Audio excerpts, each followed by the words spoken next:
No one could have done better. That sounds a little arrogant. I don't think if Clive would actually say that. The cost was too high. I did my duty. That sounds insensitive. This sounds insensitive. This sounds very arrogant. The cost was too high. I had to wait. I had to pick. It was a lose-lose situation, which is what terrorists do. Ugh.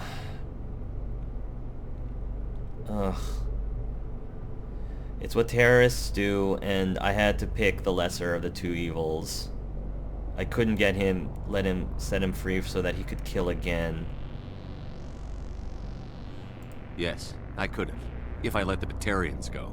But then they might have done the same thing to another colony, or two more, or a dozen. That doesn't... I know in my head what you're saying makes sense. It's just a little hard to see the big picture right now, all right? Shepard, thank you for my grandchildren's lives. I don't think I'll stick around, though. Not with the team gone. Too many ghosts.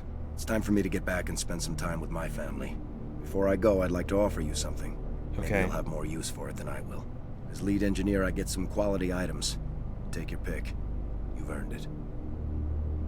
Quarian armor, human light armor, medium heavy armor, human heavy armor. How about your Omni tool? I know it's a lot to ask, but that Omni tool of yours? I could really use something like that. Shepard, I think I mentioned that you saved my kids and grandkids. What's an Omni tool compared to that? You take it, with my blessing. I hope you get good use out of it. Yeah, about your 3 engineers. One more thing. You asked me to look into your missing engineers? Have you found them? They didn't make it. Yes, all of them. Their bodies, anyway. Oh. I see. Well then, I guess it's better than not knowing. Take care of yourself. Be well, Shepard. We owe you. Wow. A Savant X Omni tool. That's super rare, I'm sure. I'm not reducing it to an I'm not reducing it. Nice. I am going to make this a gift. A gift for Caden, because I can't use it. A gift for Caden. Think of this as one of those, I guess, gifts that you give in Dragon Age Origins, or in Dragon Age 2, or even in Dragon Age Inquisition, to like help you, to help your relationship grow with a certain character. Not necessarily romantic. It doesn't have to be romantic, but it could be. So, Caden, have fun with this Savant X. I think that you would put that to good use. So, all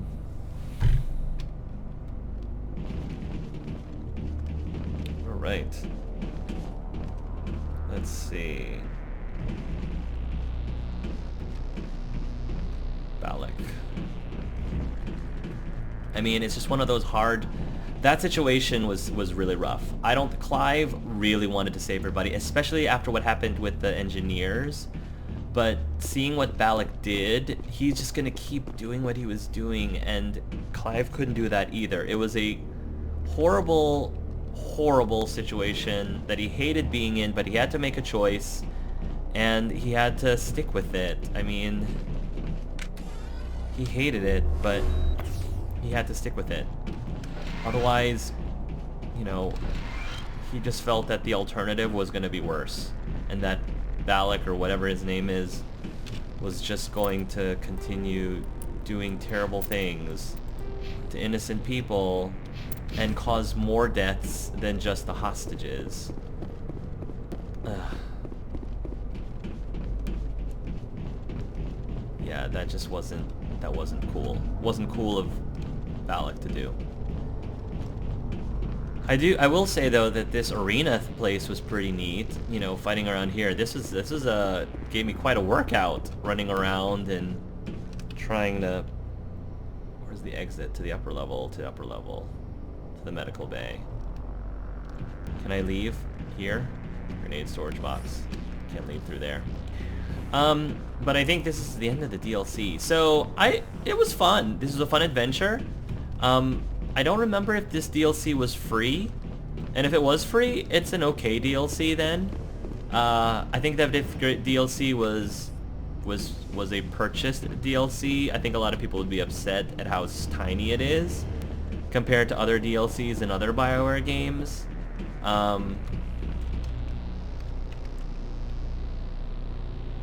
Yeah, compared to other DLCs in other BioWare games. I think that if what I thought of as a DLC was something whose length was about as sizable as like the Noveria quest or the Pharaoh's quest, you know, because those had about, you know, almost 3 hours of content, I would say, give or take. And this definitely did not have 3 hours of content. So... My home's safe. Just have to focus on that, right? I need to make sure everything's in order before I go. Days like this make you realize just how important family is. Yeah. That's what I would have wanted, but if this was a free DLC, then I think that would have been... that's okay then. So I'm just gonna read this update, Bring Down the Sky, just for this particular portion. Human cultures remain linguistically divided. Some converse in Spanish, others in Mandarin, Arabic, Swahili, etc. Every alien race has their own equally broad panoply of languages and dialects. Most individuals know only their mother tongue and rely on machine translation. Modern portable computers allow anyone with a few hundred credits of equipment to enjoy seamless real-time translation of alien languages, courtesy of handheld PDAs, computers in clothing or jewelry, or subdermal implants. Without fast and accurate translation, galactic trade and culture could not exist. Governments provide subsidized software updated through the public exonet on the fly, often as users approach spaceport customs facilities. Even the Batarians, who isolated themselves from galactic society nearly 2 decades ago, take pains to provide up-to-date glossaries and linguistic rules. Though most suspect this is only so they can continue exporting propaganda. It is still considered broad-minded and practical to be able to speak without machine aid. Children often take courses in alien language, and most races can speak the simplified artificial trade tongue with little difficulty. Some species must rely on machine translation to interact with the rest of the galaxy. Hanar, for example, cannot reproduce the spoken language of any humanoid species, and other human races cannot reproduce Hanar bioluminescence without mechanical aid. Newly discovered or obscure races don't have machine translation available until the linguists have had time to study them. Yeah, what's really interesting is that even though in the game it seems like all of the aliens are speaking English, they're not actually. You hear them as speaking English because of the translators, and that's pretty cool. Okay, now we come to the infamous main quest. We're actually done exploring the galaxy. We are going to move on with the main quest. I think it's pretty much a, you know, rapid fire to the very end of this game. We still have several main quests to go, but we're gonna go to Virmire. And Virmire is a big one. I won't say why it's a big one if you've never played this game or experienced the game before, but, well, we're gonna go ahead and do it now. Jar 4. Jar 4 is a close-orbiting hot Jupiter hydrogen-helium gas giant with clouds of airborne silicate and deeper layers of sodium. In composition, it is extraordinarily similar to 51 Pegasus' planet Bellerophon, one of the first extrasolar planets discovered by humanity in the late 20th century. Despite its great size, Jar 4 is actually rather low mass. The incredible heat of the star Hawk has caused its atmosphere to expand. In fact, Jar 4 is so low mass, it is tidally locked to Hawk. The temperature difference between the sunward hot pole and the dark side cold pole creates constant hurricane force winds. Orbital period 1.3 Earth years, radius 63,169 kilometers, day length 1.3 Earth years. Nemata. Nemata is a terrestrial planet with a thick, hazy atmosphere of ammonia, methane, and a cocktail of other hydrocarbon gases. The surface is scorching hot and mainly composed of nickel with deposits of iron. With the density 1.4 times that of Earth, it is obvious that Nemata is rich with heavier elements. Mining could be extremely profitable, though the lethal heat and high gravity would make initial development costly. Given the political instability of the nearby terminus systems, investment is unlikely. Orbital period 3.5 Earth years, radius 7318 kilometers, day length 70.4 Earth hours, atmospheric pressure 1.6 Earth atmospheres, surface temperature 168 Celsius, surface gravity 1.4 G. Chloroplan. Chloroplan is a relatively small hydrogen-helium gas giant with a haze of methane in the upper atmosphere. Orbital period 47.8 Earth years, radius 32,191 kilometers, day length 13.4 Earth hours. Oops. Presqu'île. Presqu'île is a terrestrial world so small it cannot retain even a trace of atmosphere. The surface is frozen and composed of magnesium silicates with carbonaceous deposits. In the recent past, a pirate band from the Terminus systems carved a message to the surface using ship-based laser weapons, really? In 100-meter wide Batarian syllabic, the message proclaims the military prowess and the virility of one Captain Zaish. A smaller postscript alludes to the questionable parentage of all humans. Aha. Nice. Orbital period 108.7 Earth years. Radius 2,075 kilometers. Day length 24.9 Earth hours. Atmospheric pressure 0 Earth atmospheres. Surface temperature negative 158 Celsius. Surface gravity 0.1 G. Alright everybody, at long last we are finally going to continue on with the main quest. And for the most part, just playing the main quest until the end of the game. I think we got all the side quests done. Now one thing that I did not realize, and this was really idiotic of me, so I apologize if this frustrated you guys for a while, but I didn't realize that Kaidan, this entire time, was not proficient with assault rifles, and that was my mistake. So he apparently really fundamentally uses pistols, and I've been giving him all these awesome assault rifles, but I think pistols is his go-to weapon. So thank you to Subami for pointing that out to me, pointing out my mistake. Fortunately, I hadn't really been using Kaidan in any of the major missions. Pretty much only been using him for side missions, so it probably really didn't end up mattering all that much that he wasn't optimally equipped. But I have him equipped with the Spectre weapon, the Spectre gun, Hawk Virmire, that I got from the requisitions officer. So Kaidan is good to go, which is good because I plan on having him be relatively heavily involved here in Virmire, the infamous Virmire mission. Jar 4. Jar 4 is a close-orbiting hot Jupiter hydrogen-helium gas giant with clouds of airborne silicate and deeper layers of sodium. In composition, it is extraordinarily similar to 51's Pegasus planet, Bellerophon, one of the first extrasolar planets discovered by humanity in the late 20th century. Despite its great size, Jar 4 is actually rather low mass. The incredible heat of the star, Hawk, has caused its atmosphere to expand. In fact, Jar 4 is so low mass, it is tidally locked to Hawk. The temperature difference between the sunward hot pole and the dark side cold pole creates constant hurricane force winds. Orbital period 1.3 Earth years, radius 63,169 kilometers, day length 1.3 Earth years. Nimata. Nimata is a terrestrial planet with a thick, hazy atmosphere of ammonia, methane, and a cocktail of other hydrocarbon gases. The surface is scorching hot and mainly composed of nickel with deposits of iron. With a density 1.4 times that of Earth, it is obvious that Nimata is rich with heavier elements. Mining could be extremely profitable, though the lethal heat and high gravity would make initial development costly. Given the political instability of the nearby terminus systems, investment is unlikely. Orbital period 3.5 Earth years, radius 7318 kilometers, day length 70.4 Earth hours, atmospheric pressure 1.6 Earth atmospheres, surface temperature 168 Celsius, surface gravity 1.4 G. Chloroplan. That's a fun-sounding planet. Chloroplan is a relatively small hydrogen-helium gas giant with a haze of methane in the upper atmosphere.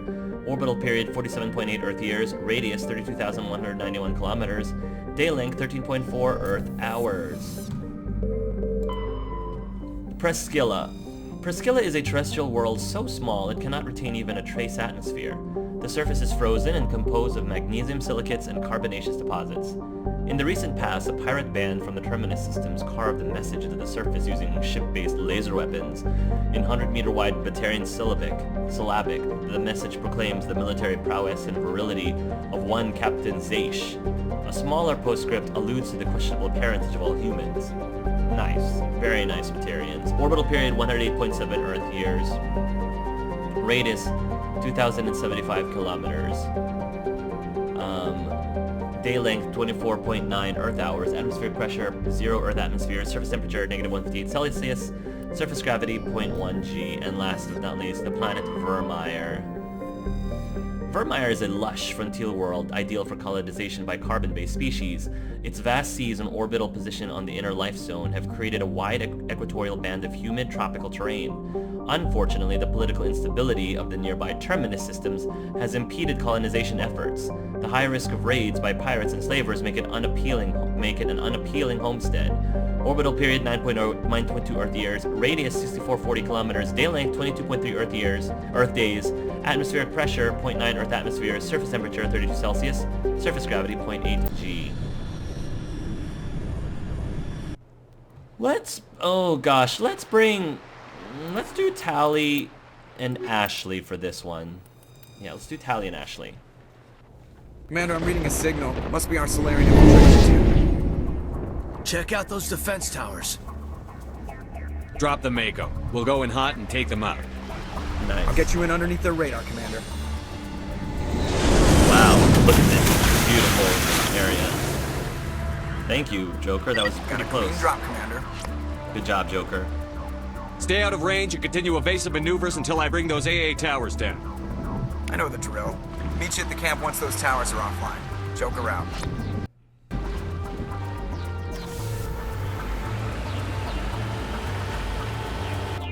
Oh boy, we've got quite a ways. And there's these crabby things, which I'm not going to worry about. Don't need to kill the wildlife here if I don't have to. It's the red things over there, that sea of red, that I'm more concerned about.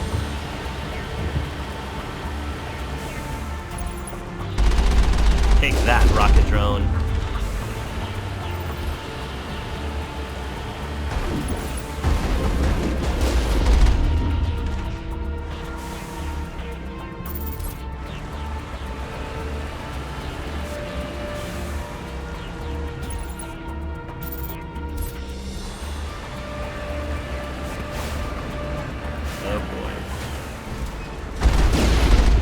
There we go.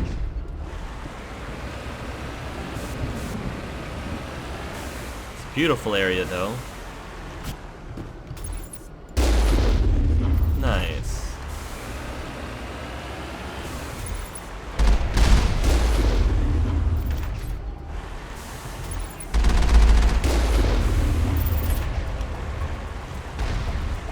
Okay. Take out those hostiles.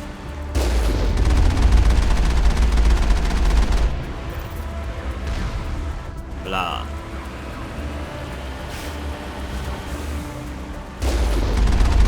Try not to hit the crab thing. Cool, didn't hit the crab thing. They're so oblivious. They're like, these things are shooting. Whatever. Whatevs.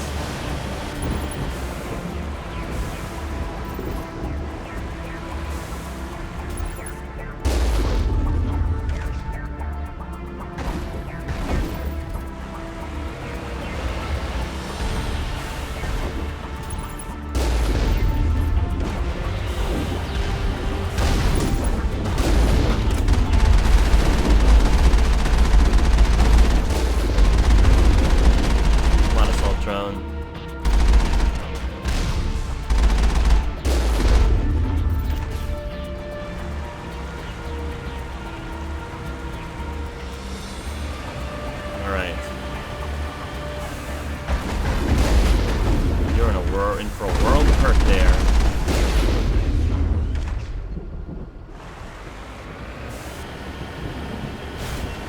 Onward. Ooh, it's a gatehouse.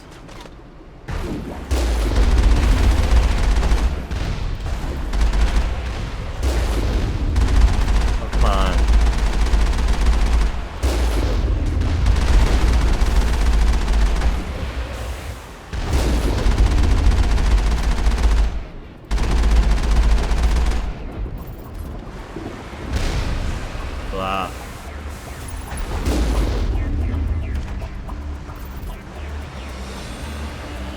Who's next? Come on. Anyone? Alright. It's showtime.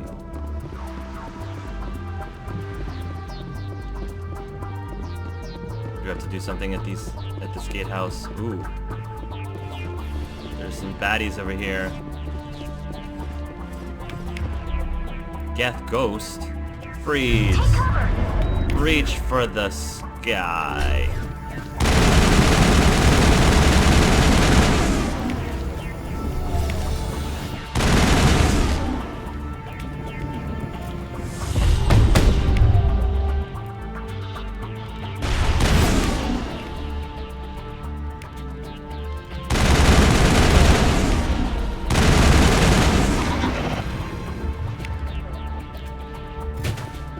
Well done.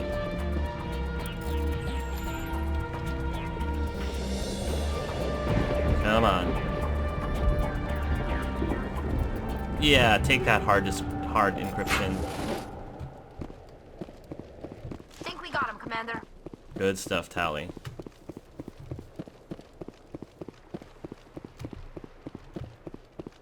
What else? What else? More locker. Oh.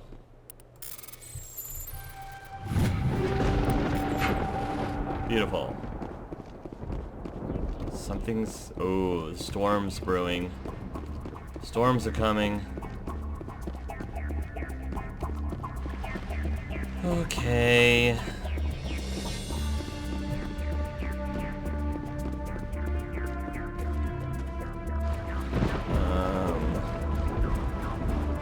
Is that it? Okay.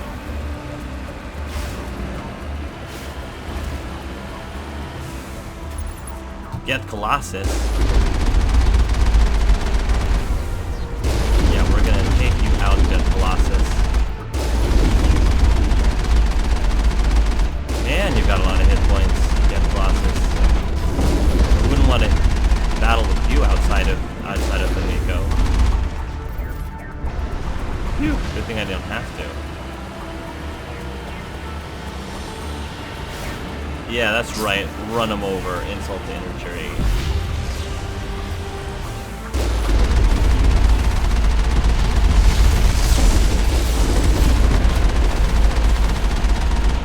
Come on.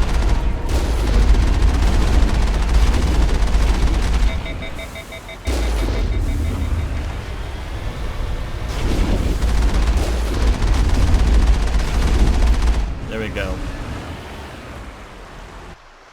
Things branch out. Gonna go this way first. Just to be thorough.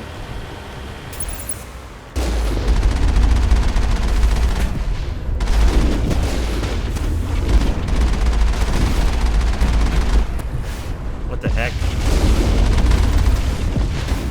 Ah.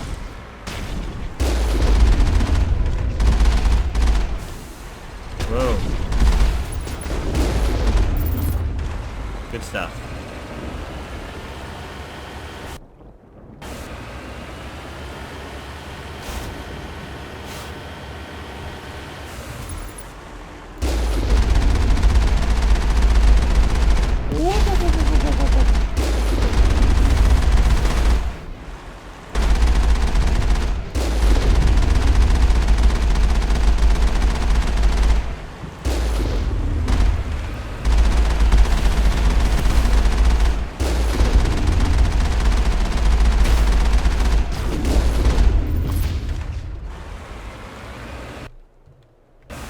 Nicely done.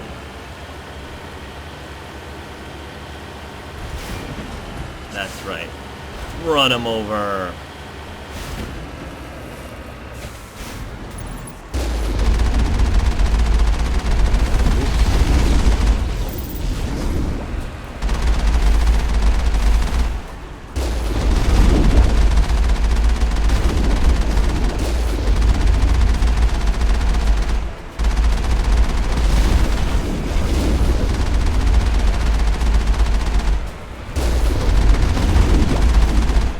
Beautiful.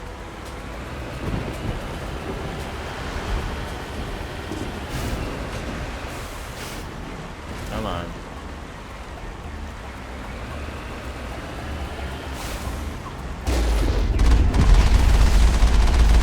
My shields are almost out.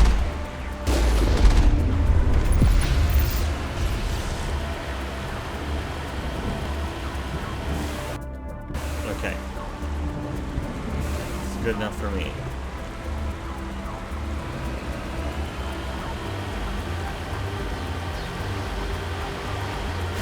So whatever that question mark thing is, looks like another gate. Ooh, snipers. I believe that is our target.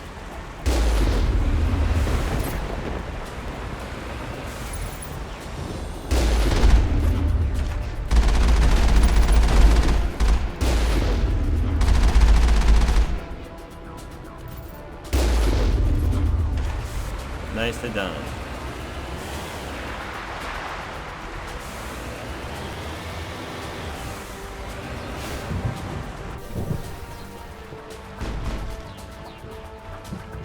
Alright, let's take him out. Perimeter secured. Is it really? I thought there were still more baddies around here. Take that. Over here. Sniper.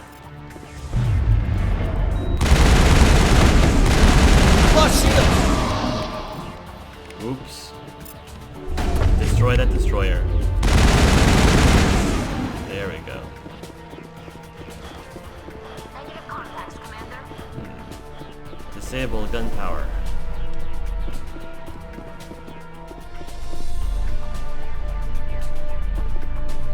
Why is it not disabling?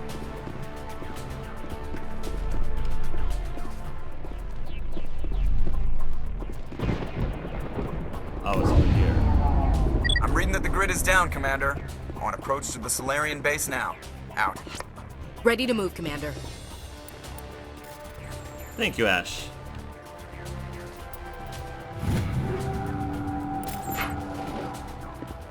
Alright, we gotta move on. Solarian camp. Okay.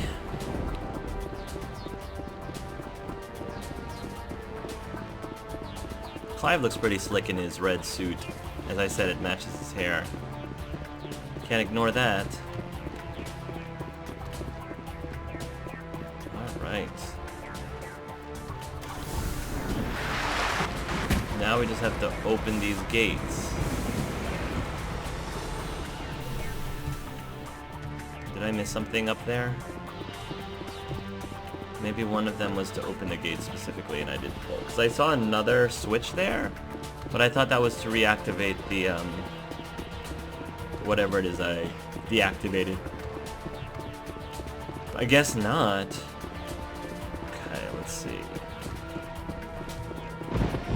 We'll try this again. Oh, there we go, gate controls. Yeah, there we go. Nicely done, team.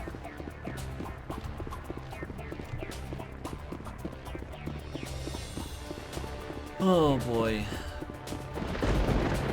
I still hear thunder in the distance. Almost as if it's a foreboding coming storm.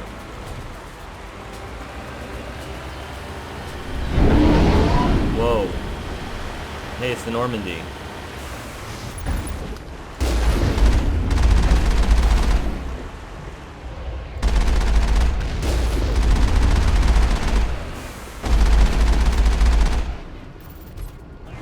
Takes care of those externally.